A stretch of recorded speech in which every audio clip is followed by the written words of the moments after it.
बाबा शिव को याद करें। दुनिया आनंद को खोज रही है। शिव बाबा को याद करने से आनंद ही आनंद प्राप्त होगा। आज का प्रश्न है,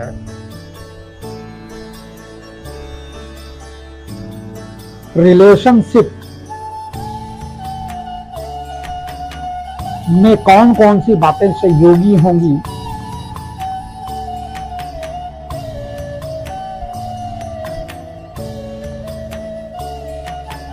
और हमें विपरीत स्थितियों में भी परिवार के संग संबंधों सहित रहना है।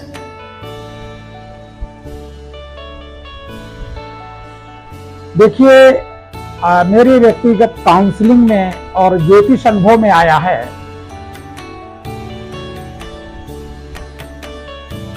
कितना भी व्यक्ति समझदार क्यों न हो, जब हमारे पाप के खाते खुलते हैं तो वो ग्रह दशाओं के रूप में हमारे जीवन को छिन्न भिन्न करने आते हैं और वो कोई ना कोई कारण जरूर बनता है। कहीं ना कहीं अपेक्षा और उपेक्षा इन रिश्तों को संभालने में प्रॉब्लम पैदा करती है।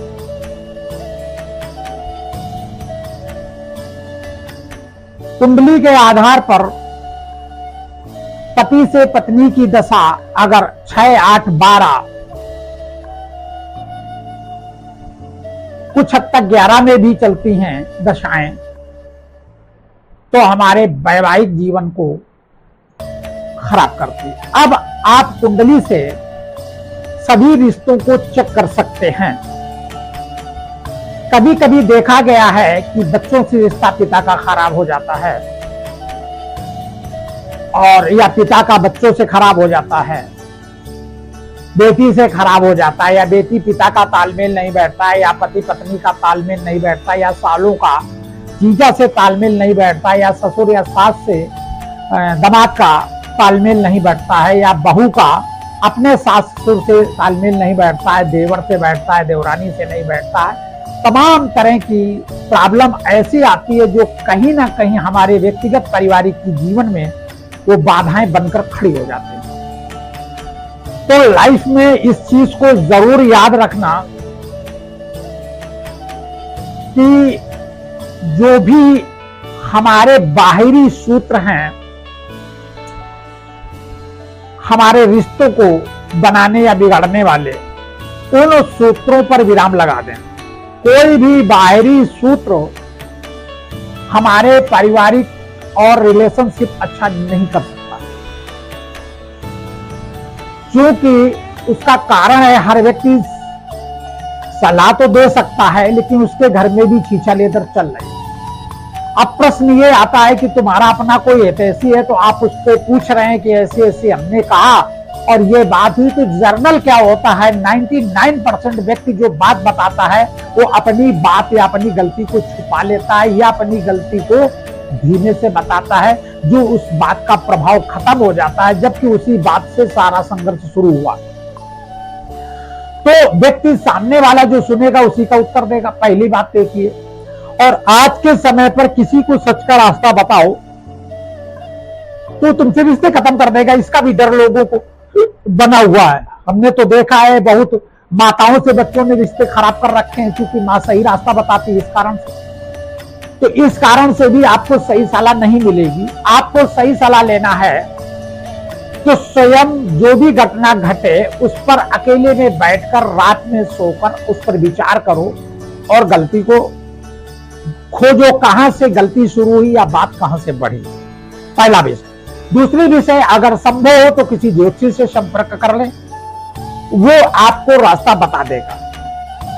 पूजा पाठ से रास्ताएं निकलने वाली नहीं है, क्योंकि जब तक हम धारणा स्वरूप नहीं बनेंगे, उन नियमों को पालन नहीं करेंगे, तब तक पारिवारिक रिश्ते बनने वाले नहीं। खूब पूजा करते रहिए, पारिवारिक रिश्तों में पूजा का कोई रिजल्ट नहीं आता है। वहां पर हमें अपने व्यवहारिकता और मानसिकता और धारणा को चेंज करना पड़ता है। हम लोग क्या करते हैं कि छोटी सी बात पर 100 गलतियों, 100 अच्छाइयों को ध्यान में न रखते हुए 1 या 2 गलती को 99 अच्छाइयां हम भूलकर और उससे व्यवहारिकता बना लेते हैं। उसी तरह से जैसे हमारी मनसा बनती है, वो 2 गलतियां ठीक है, बड़ी गलतियां हैं, वो 99 को दूसरी कर सकती हैं। आप कर रहे हो, मानक ये नहीं है। आप अपने मानक के हिसाब से 2 गलतियां 99% अच्छाइयों को नष्ट कर रही हैं, 98% अच्छाइयों को नष्ट कर रही हैं। तो पहली बात तो एक ही, उनकी तुलना करें कि 2 गलती हैं, 98 अच्छाइयां हैं, तो व्यक्ति फिर भी ठीक है। हम मन से डेली उतारते जाते हैं किसी व्यक्ति को और फिर कहते हैं इसके साथ हमारा गुजारा नहीं होगा। लेकिन एक और बात समझने की, अपना पुत्र है, उसके साथ किसी ना किसी तरह से गुजारा 99% लोग कर लेते हैं। एक आध लोग ऐसे हैं जो अपने पुत्र को संपत्ति से बेदखल या घर से बेदखल कर देते हैं। ऐसा देखने में मिला है। नशेबाज है, टप्पेबाज है लड़का, चोर है, घर में जीना आराम किए, तो ऐसे व्यक्ति को माँ बाप घर से निकाल के बाहर कर देते हैं और उसकी तरफ फूटी आंखों नहीं देखते। लेकिन परसेंटेज कम है, ज्यादातर लोग गुजारा करते हैं। तो इसी तरह से हम बहू बेटी के साथ भी हम गुजारा करने की कोशिश करें। और साथ में दोनों लोगों को सोचना चाहिए कि हम भी कहीं गलत हैं। परिवार में कभी झूठ और फरेब का रिश्ता नहीं रखना चाहिए, झूठी तारीफ नहीं करना चाहिए। सच को सच कहने की आदत अगर परिवार में एक धारणा स्वरूप बन गई, बात अपनी सच और बिल्कुल ठीक कह दी गई, उसका असर आज नहीं तो कल जरूर होगा। भले ही आज उसका थोड़ा सा विकराल रूप हो जाए, लेकिन उसका प्रभाव पड़ेगा कि ये सही बात कहते हैं। हम लोग क्या करते हैं कि व्यक्ति जब ज्यादा उलझता है या ज्यादा उलझन का स्वरूप बनाता है, तब हम उसकी गलतियों को छुपाने की कोशिश करते हैं। उसको प्यार से समझाओ कि देखिए गलती तो है ही है, लेकिन आगे नहीं होनी चाहिए। इस तरह से आप अपने रिश्तों को मजबूत कर सकते हैं। और दूसरी बात, आज के युग में सभी सबके रिश्ते में एक बदला लेने के लिए आ रहे हैं, क्योंकि कलयुग का अंत हो रहा है। इस समय सभी आत्माएं सभी से बदला ले रही हैं। अब वो पुत्र बन के, पत्नी बन के, माँ बन के और सास बन के, ससुर बन के किस रूप में आ जाएं, ये कहा नहीं जा सकता। तो ऐसी स्थिति में जब बदला लेने आ रहे हैं और हमारे कर्मों का खाता खत्म करने आ रहे हैं, तो बेहतर है कि उसको किसी तरह से अपने कर्ज को खत्म करना चाहिए। ये एक धारणा बनानी चाहिए।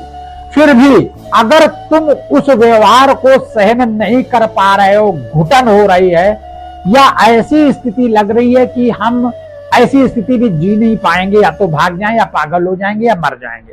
जैसे अभी हमें कुछ समय पहले एक पेपर में पढ़ा, एक सिपाही पति था, उसने अपनी पत्नी को मायके में ही गोली मार दी और खुद भी गोली मार दी और मर गया। ऐसी स्थिति अगर आ रही, जबकि दोनों पति पत्नी गवर्नमेंट जॉब में थे, पति सिपाही था और पत्नी भी किसी अच्छे जॉब में थी, शिक्षा डिपार्टमेंट में शायद। तो ऐसी स्थिति आ जाए तो बेहतर है संबंध विच्छेद कर लें, दूर रहने लगे, लेकिन सुसाइड तक स्थिति न जाए। कोई भी रिश्तों को इतना सेटल मत करें जिसमें अपनी जिंदगी को हमें सेटल करना पड़े। ना मारो और ना मरो, बेहतर है रिश्तों को अलग कर दीजिए और झंझटों से दूर हो जाइए अगर जी नहीं पा रहे हो तो। लेकिन अलग होने का मतलब ये जरूर समझ लीजिए कि उसमें लवलेश मात्र भी आकर्षण न शेष रहे। कहीं दूर रहकर भी आकर्षण अगर शेष रखा तो वो दुख का कारण होगा, फिर वो शराब की ओर ले जाएगा और प्रॉब्लम पैदा करेगा। फिर वहां पर बच्चे का मुंह या पत्नी का मुंह या पति का मुंह आपको तोड़ना ही पड़ेगा। जब तक नहीं तोड़ पा रहे हो तब तक उसी के साथ जीवन यापन करो। कोशिश करो कि किसी व्यक्ति के संपर्क में आकर उससे पूछो ये समय कब तक चलेगा। अगर जोशी बता दे कि 2 साल बाद खत्म हो जाएगा, 3 साल बाद खत्म हो जाएगा, 1 साल बाद खत्म हो जाएगा, तो 1 साल का वेट कर ले, 2 साल का वेट कर ले। कभी कभी कुछ ग्रह दशाएं ऐसी होती हैं जो लंबे स्तर तक चलती हैं और वो खत्म होने का नाम नहीं लेती, तब तक तो निश्चित एक मरने ही मरना या दोनों मरने। तो बेहतर है नमस्ते कर लीजिए उन रिश्तों। जैसे एक घटना मेरे सामने एक परिचित की आई, पति पत्नी विवाद होता था, शादी हो गई, इसके बाद विवाद इतना ज्यादा बढ़ गया कि उसमें थाना चौकी भी हो गया। फिर बिटिया अपनी मायके रहने लगी।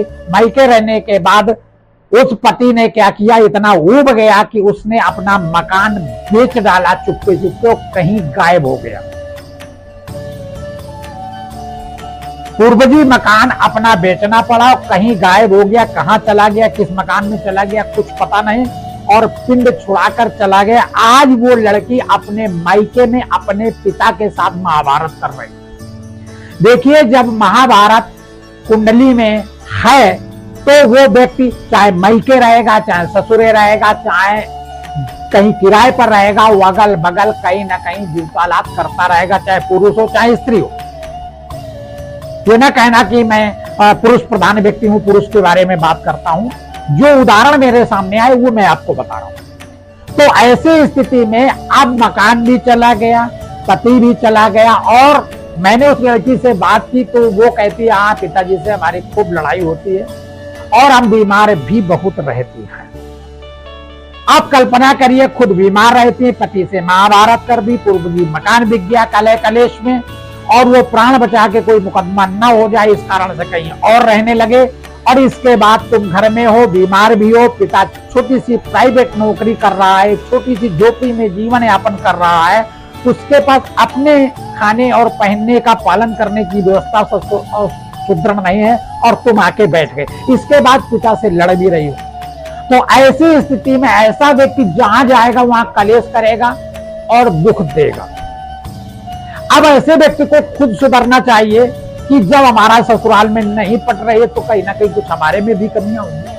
वो अपनी कमियों को ध्यान नहीं देती, हमसे खुल्लम खुल्ला कह रही कि पिता से भी नहीं पट रही। अब आप समझिएगा, पिता से पट नहीं रही, माँ से पट नहीं रही, सास ससुर से पट नहीं रही, पति से पट नहीं रही, और बीमार भी रहती हो। अब बताओ, तुम्हारे पास दवाई में कौन पैसा लगाएगा?